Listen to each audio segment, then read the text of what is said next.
So we're here in this dark room with Dax from Rocksteady. People are getting their hands on Batman Arkham City. Scary or exciting? It's pretty sort of both, you know. We're here in the Bat Cave. It feels like it's very intense, a lot of excitement, a lot of energy. But the most important thing for us is finally we're giving the controller to somebody else. You know, that's what E3 is all about, having the kahunas to say, look, we've been working on this for a long time. Here's your opportunity to tell us what you think. You really have a huge presence here at the floor, and almost the whole Warner booth is Batman. Is the pressure on? Well, it's great to have the support, you know. DC Comics and Warner Brothers have just been so brilliant with the support that they've given us at Rocksteady. We know that between the three of us, we've got everything we need to make an amazing game, and that's really what we're setting out to do. So, yeah, we feel the pressure, but no one puts more pressure on us than we do. We know after Arkham Asylum, Arkham City has just got to be an amazing game, and the way that people are responding to it, I think we're looking good. People are all lining up around the booth here outside, but can you tell us exactly what are people experiencing here at E3? Well, the hands-on that we're offering up here at E3 is really the opportunity to play as Batman in the open streets of Gotham City. We've got a couple of missions involving either tracking down Riddler and solving one of his challenges, or going and saving Catwoman from Two-Face. So the Two-Face Catwoman component is one of the core narrative path objectives that you have within the game very early on, and the Riddler is really an example of what happens if you kind of take a bit of a time to explore Arkham City and try and take on Riddler at his own game. Is it something to illustrate the changes made between the first game and the second game? Yeah, I mean, the changes are everywhere. The intense atmosphere of Arkham Asylum, we've really stepped that up and taken that out into the street. So the game is much bigger. It's 5 times bigger than Arkham Island was, but we still wanted to get that same intense atmosphere, that same feeling of, you know, you've got to be in about a dozen places all at once, because there's all of this crazy stuff going on in Arkham City. As Batman, you need to take care of that and bring justice.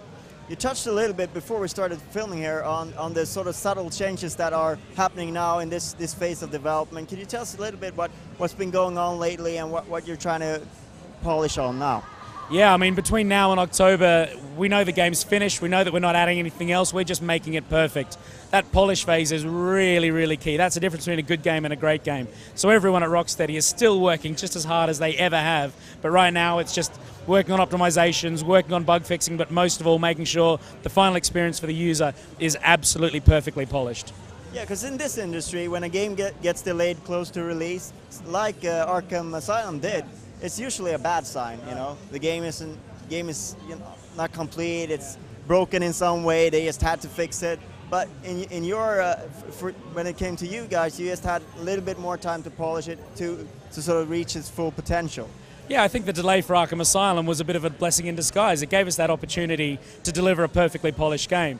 But now that's set the expectation, and as a studio, that's our reputation, and we know that we absolutely have to deliver that kind of quality. And that's a brilliant challenge to have. We know exactly what we need to hit. It's just the hard work to get there. That's all we've got to do, is just work incredibly hard, and we know we're going to deliver a game that's going to blow gamers away. You recently announced another character to add to the roster. Could you tell us a little bit about that? Yep. Here at E3, it was just such a thrill to announce that Catwoman is a playable character within Arkham City. And we've been working on this for so many years, and I was absolutely sure that someone was going to find out about it. But finally to get here and say, hey, look, this is what we've been doing. What do you guys think?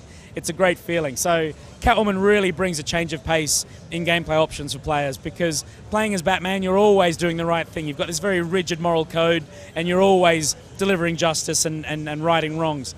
In Catwoman's case, you know, she's a naughty little thief. She's up to her own thing. She's got her own agenda. So when you play as Catwoman, you get to really see a darker side of Arkham City. She can go places that Batman can't, and players are really going to experience you know, a totally different perspective than you get when playing as Batman.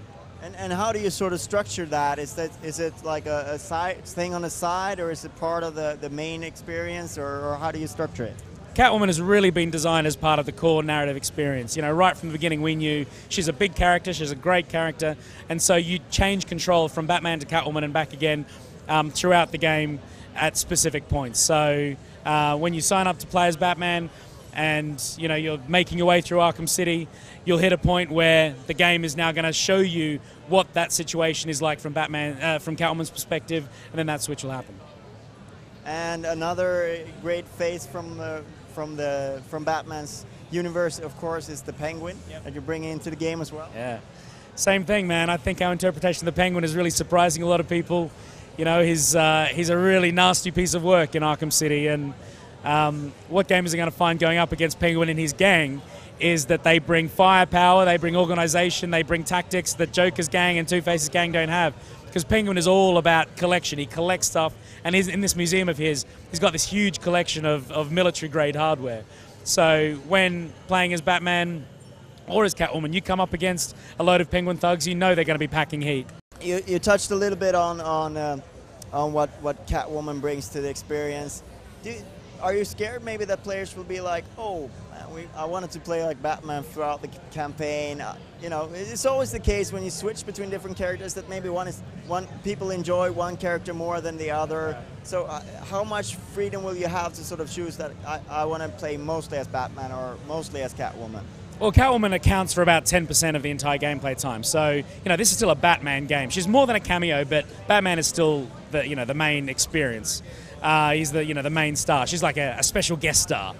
Players don't want to play as Catwoman. I mean, I'm never going to understand that. That doesn't make any sense to me. Maybe they played that old EA game. And perhaps, who knows? She's brilliant. We put a load of work into her. Like I said, she provides a lovely change of pace. I reckon gamers are just going to want to really take her on in the challenge maps as well, playing her in the challenge maps, honing their skills, honing her stealth abilities. It's awesome, man.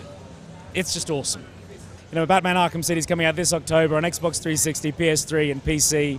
We can't wait. I really hope that that gamers out there and Batman fans, I hope that they really like what they see.